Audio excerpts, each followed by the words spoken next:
नमस्ते। आज के इस खास एक्सप्लेनर में हम एक बहुत ही मजेदार और जरूरी टॉपिक पर बात करने वाले हैं।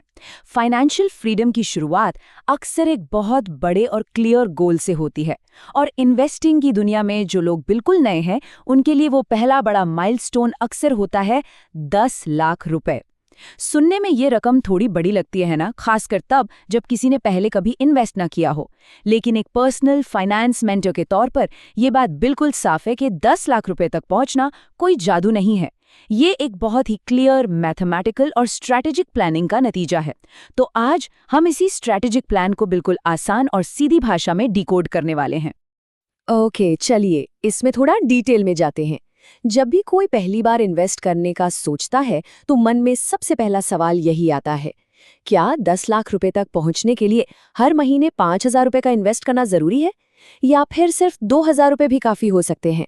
यह एक बहुत ही बेसिक सवाल है जो इन्वेस्टमेंट से जुड़ी सबसे बड़ी गलतफहमी को चुनौती देता है।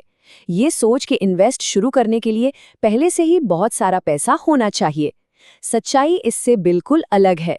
इसे आसानी से समझने के लिए इन्वेस्टिंग को एक पौधे को पानी देने की तरह सोचिए।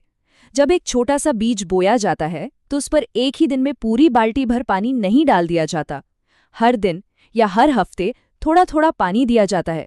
शुरुआत में जमीन के ऊपर कुछ भी दिखाई नहीं देता, ऐसा लगता है जैसे कुछ हो ही नहीं रहा है, लेकिन सतह के नीचे वो पौधा गहरी जड़ें जमा रहा होता है। ठीक इसी तरह हर महीने छोटी लेकिन लगातार रकम इन्वेस्ट करने से भविष्य की गहरी जड़ें बनती हैं, और समय के साथ यही कंसिस्टेंसी एक बहुत ही शानदार और बड़ी ग्रोथ में बदल जाती है।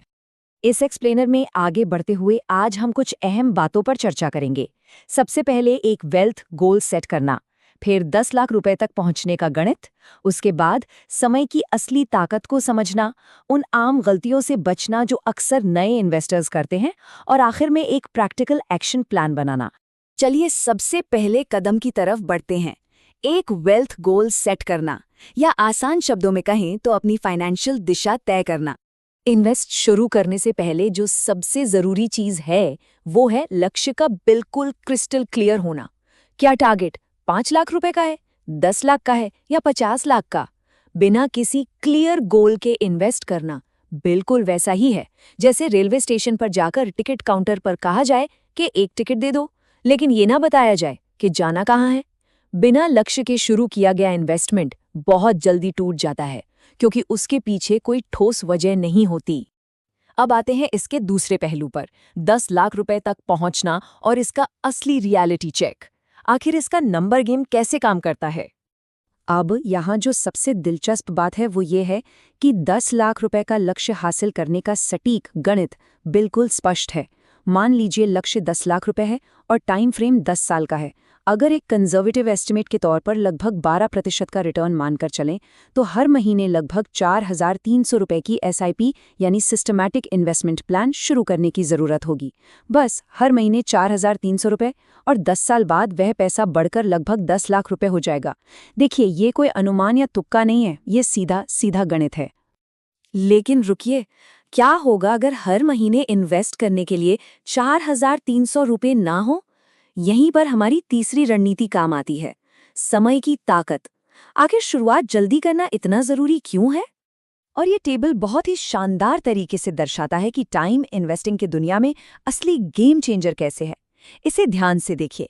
अगर हर महीने सिर्फ 2,000 रुपए का इन्वेस्ट किया जाए और इसे 10 साल तक जारी रखा जाए तो अनुमानित परिणाम लगभग 4 से 5 लाख रुपए ही होगा, यानी 10 लाख का लक्ष्य पूरा नहीं हुआ। लेकिन अगर उसी 2,000 रुपए के इन्वेस्टमेंट को 20 साल का समय दे दिया जाए तो रिजल्ट देखिए, पैसा लगभग 20 लाख रुपए तक पहुंच जाता है। लक्ष्य सिर्फ हासिल ही नहीं हुआ बल्कि दोगुना हो गया।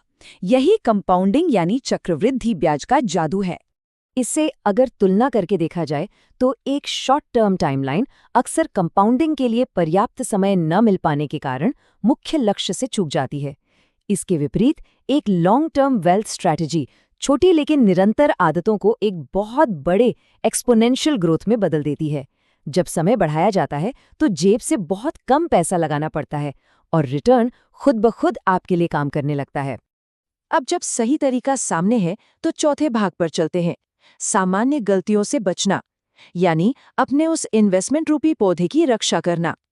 जो लोग इन्वेस्टिंग में नए होते हैं वो अक्सर कुछ बहुत बड़ी गलतियां कर बैठते हैं।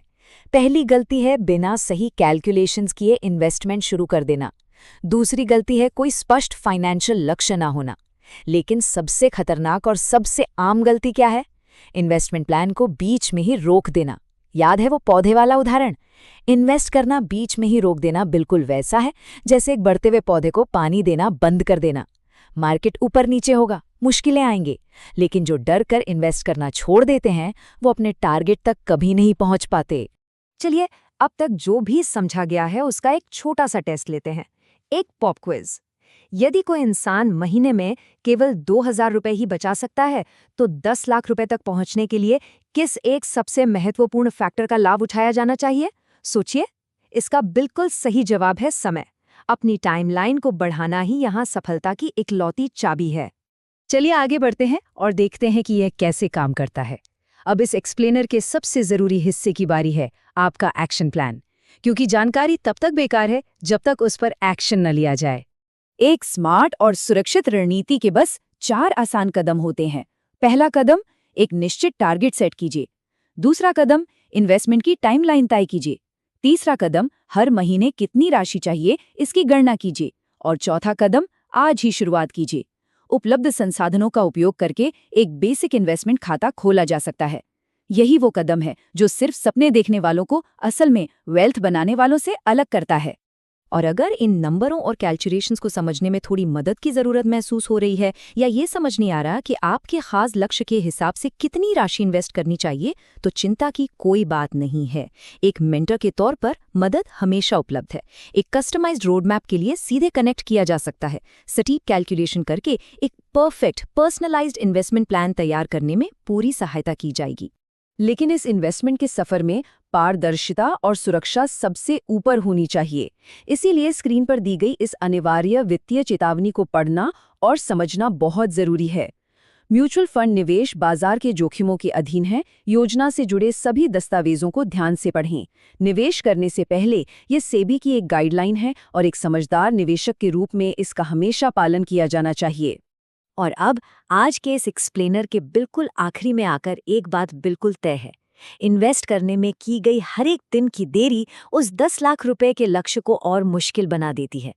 तो चलिए आज ये सोचते हैं, कल की संपत्ति को फंड करने के लिए आज ऐसी कौन सी छोटी सी आदत है जिसे बदला जा सकता है?